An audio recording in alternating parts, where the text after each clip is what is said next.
Good morning, you guys. I was going to bring you guys a actual review of the Bell Collective, season 2, episode 3. We're back with the infamous brunch. Lakeisha's to the point that she actually is hosting one of her annual brunches for the ladies. You know, comes back with the same thing she normally does. She's trying to empower the women. This time, she's to the point she encounters a new Belle by the name of Akeisha. Akeisha to the point where she really wants to be considered the Belle of Mississippi. She pretty much lets everybody know that she has a lot of status per se in Mississippi, and that she actually is buying up property on Farrer Street. And if you're familiar with season one, you know that that was really what the Keisha was to the point she was trying to do. And I think it's one of those things where it's more so a power thing between these two women. And the reason why I say that is because Akeisha really, really knows what she's saying. I think she's really saying they're trying to one up her. But the actual brunch was to the point it went left. Marie basically sits down. She's being really, really quiet. And as they get to the point where they're actually going around and picking names out of the pot, and Letitia tells them that she actually has to, when they pick a name, they have to say something empowering and really, really inspiring about that person.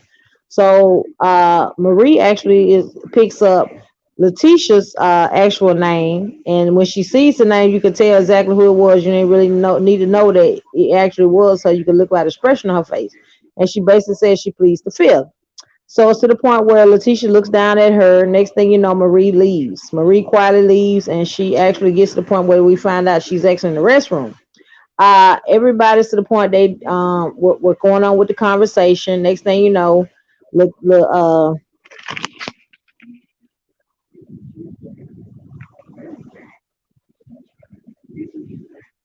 Lakeisha decides to go check on her friend. She realizes that she's been in there for a minute, and she basically goes back to the table and speaks to Letitia and tells her to kind of, do her a favor. And Letitia was like, What's that?" She said, "Well, I want you to go in there and speak to Marie, and y'all can basically squash this." She said, "Well, I don't really have much to say to her." And she was like, "Well, just do it for me." And she was like, "Well, I do it for you." Letitia goes in there and try to speak to Marie, and basically Marie is to the point where she feels like if Letitia is not going to own what her part and what was said about her, then she don't really want to talk. And basically, what the backstory is that Marie is alleging that Letitia was involved with somebody actually was trying to say that she was frauding some type of organization, and it basically ruined her reputation, considering that she is in the business world. Uh, Still from day one, Letitia still saying no, she had no parts of that. So since it was to the point she didn't want to own it, as Marie said, she said she don't really want to talk. So Tisha leaves out. Letitia forms her little line with the rest of the ladies over at the table. They meet up in the other restroom and they discuss what happened. Letitia basically backpedals and makes about Marie and the fact that she don't have nothing to do with it. I personally think Letitia did have something to do with it, but I think it's one of the things where she ain't gonna admit it, own up to it, and that's where her and Marie have a problem where they bump heads. Marie to the point where she, embraces her friend and tell her friend, she don't like the fact that she would try to backpedal. And she was telling her no, one day she was trying to backpedal. It's just that, she trying to make peace at the actual event. Like she said, you are my friend and Letitia is my friend as well. So they basically agree to disagree. And next thing you know, Marie leaves and she waits for her actual assistant. They actually leave out. Henceforth, Lakeisha actually goes back to the table to try to, recruit what's left of the brunch. The ladies actually to the point they actually sat down, they finished eating, and they actually had their toast. And basically, Lakeisha actually gives them the quote of the day, and she tells them to actually recite it back. The ladies are to the point everybody's looking around. They are a little bewildered. Some ladies are new to this. Some ladies to the point they already know what is going to go down. Henceforth, the brunch was a total fail. Hoping next time they maybe could, stick to the subject, which is empowering women instead of being, ratchet. We henceforth we're to the point we meet Akeisha, just like I told you guys. Akeisha basically has a connection that I did not know about with Tamara. Her and Tamara actually went to school together, and basically they started talking about the fact that Tamara was trying to embrace having being a mother. And Tamara's never been a mom, and she actually is a woman of a certain age, and basically her time clock is ticking. Her and Damon are to the point they are back rekindling their romance, and they're to the point they decide they want to have a baby. Because in season one, she basically was with him, and she was telling him that she wanted him to actually impregnate her and have a baby. But she's taking the IVF road, and she lets Lakeisha know that it's been an emotional roller coaster, and that she's not saying that she can't conceive, but she's trying to conceive. Keisha actually lets her know that she had the same issues and she wasn't able to conceive either way with IUI or IVF. Also, she lets her know she did have two kids previous, but with the gentleman she's with now, she's trying to conceive and it's kind of hard. Her and Tamara embraced, and they were to the point where they actually had something that they could actually talk to. Tamara actually lets her know that she appreciates her being there for her, speaking about it. It feels good to know that somebody else is going through and she doesn't feel alone. Like she said, she wished she had spoken to her earlier about it. It's one of those things where we also in the back of our minds are looking at her kind of crazy. Because at the end of the day, we know that Letitia's, I'm sorry, not see, Lakeisha's assistant actually is dating Damon. That's what she actually told Lakeisha. Lakeisha hadn't missed the point where she actually has told Akeisha. I think it's one thing where she probably want receipts or how it's gonna go. And maybe the next episode or two we'll actually see that unfold. I personally want to see it come out because at the end of the day we don't want Tamara around here looking stupid and crazy. But I'm kind of glad to see that Akeisha and actually Tamara are able to woosah to actually be able to have be on each other when it comes to that actual issue about IVL. Now, as far as the new lady, Miss Juicy, Miss Gucci, so Gucci, she actually is dating JJ. A lot of people familiar with JJ. If you watch DD4L, as Dancing Dog for Life, he actually is the father of the twins, Sanjay and her twin sister. He's to the point in this thing. He basically is married to So Gucci, and that's to the point they're trying to be a power couple. So Gucci is actually a real estate agent. She to the point where she was invited by Letitia and her husband to come out to their big estate where they have, ride ATVs and basically, vacation out there. And basically, she said they moonlight out there a lot because sometimes they rent the space out to people because it's basically like a log cabin. It's like acres and acres of land. And they basically get on the subject of what happened at the branch. And she basically lets So Gucci know that she's a lady and she ain't got time to really entertain Marie like that. And she don't understand why Marie keep bringing that up when it's not true. And like she said, in her defense, she was saying, I don't have no reason to speak bad about this woman when I really she ain't even on my mind like that. So the husband basically breaks out and lets them know that he is wants to have a baby with her. That's his soulmate. That's to the point they kind of look at them a little like we weren't ready for that one. I think one thing Cliff really wants her to have a baby for the wrong reason.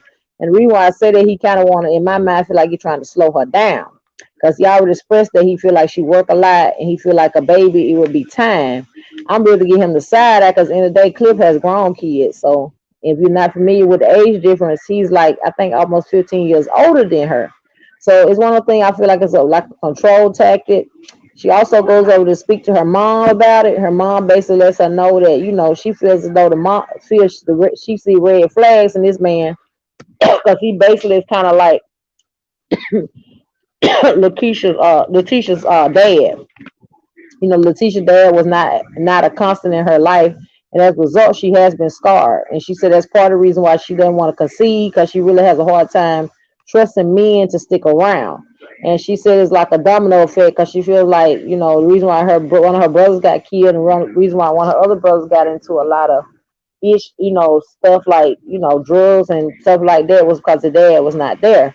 But the mom lets her know that it's one of the things where she got to do what's right for her. She can't do what's right for nobody else. But she does let her know that she see the red telltale signs about Cliff. She feel like Cliff is basically has some of the same downfalls that the dad has, which I thought was really, really surprising.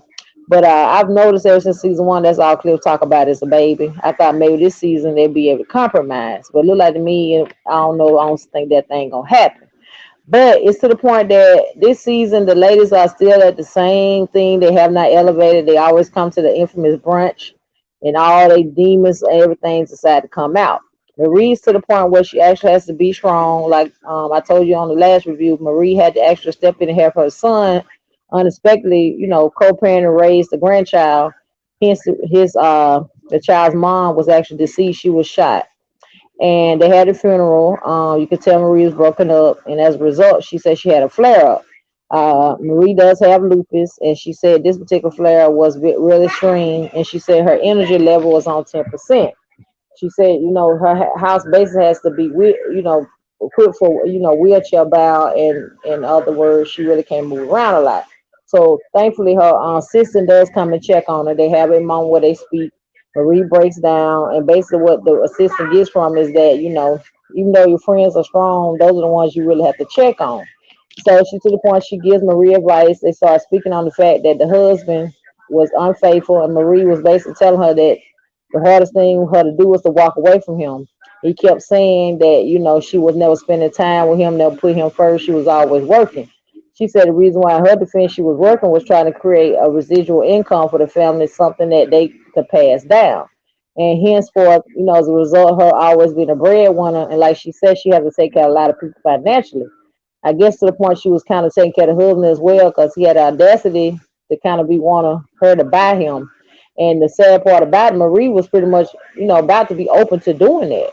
And the assistant basically lets her know that, you are better than that. You don't have to pay nobody to be in their child's life. So I'm thinking that not only is he not faithful to Marie, he probably was not constant in doing what he's supposed to do in his son's life. Henceforth, I think the reason why he having a hard time, being a dad like he needs to be for his child. And hence for a domino effect, that's why Marie got to step in and help. But it's kind of good that Marie's to the point where she can actually help out with her grandson, because unexpectedly the mom was killed. And thank God the baby did not die because the baby was in the back seat. But you could tell Marie was broken up in that scene. That was kind of emotional and touching. Uh, Back to what we was talking about Miss Akeisha and not Akeisha, Miss Tamber and Demond. I don't know whether or not the issues come out about him allegedly cheating, but I think it's one of those things where I hope it don't be to the point where when she do find out that she look at what you call it and say why you didn't say nothing, and that is Lakeisha, because Lakeisha pretty much knew because that's actually one of her business partners. But we also to the point we will get to the scene where the husband again is trying to get Lakeisha back, and Lakeisha is telling him, it's one of the things where you gotta, you can't take me for granted. Because at the end of the day, her words exactly. She said it's a privilege to be with me. He basically telling her, he'll do whatever he got to do to get his family back because he misses family. And the reason why that's to the point they're not together is because allegedly he has an outside kid and he has been unfaithful. So I think it's one of the things where he basically didn't miss the well, his word to the well ran dry, so now he want her back. I personally think she's gonna go back eventually after she make him guava a little bit, because you can tell she really wanted to break down and kind of take him back there. He wearing her down. He pretty much know what to do to get back in there, and probably when he do get back in there, he gonna go back doing the same things again. But it's sad to see that to the point it's affecting the child, because you could tell on the last episode when actually he was picking up the little kid, the little boy looked like he was a little sad. But you can also tell in the same token that he's actually glad to see his father. So that's a good thing. At least he is still constant in his child's life. We'll see whether or not they stay together, or I mean, get back together, or they keep doing what they're doing. Because right now, she said that she was allegedly staying with her mom, so she moved out of their marital home. But we got to see what this particular episode is giving. I am to the point. I'm glad Belle Collective is back for season 2. I am here for it. I love watching the Bell Collective because at the end of the day, these ladies are true bosses and they represent Mississippi in a positive way.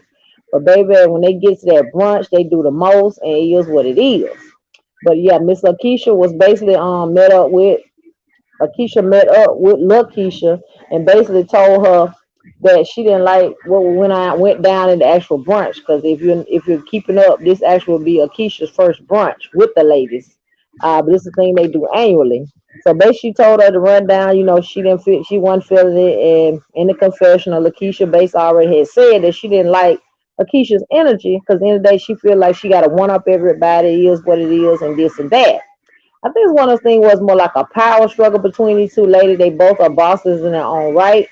And I think it's one of the things where it's gonna be about the fact that Lakeisha's trying to revamp Ferris Street, and she basically gonna throw it in Lakeisha's face because ever since first season 1, that's what Lakeisha been trying to do: buy up Ferris Street and revamp it. So we're gonna see who gets to the point where they can be the queen of Ferris Street, as I say, and revamp it and be able to have bragging rights. But hopefully Marie and actually Keisha's actual relationship will stand the test of time and it won't be tested because of the fact that Letitia is the point one that Marie is always in a constant battle with, and they're putting Lakeisha in the middle of it. She also broke down at the brunch because they showed a bonus scene where she actually was hugging the producer and telling her there was a lot on her trying to be the mediator in this particular thing. My thing is she got to kind of break apart from that. She can't try to put herself in the middle of that because at the end of the day, Maria's a strong woman. She ain't finna back down. She said what she said. At the end of the day, she feel like this woman actually did what she did.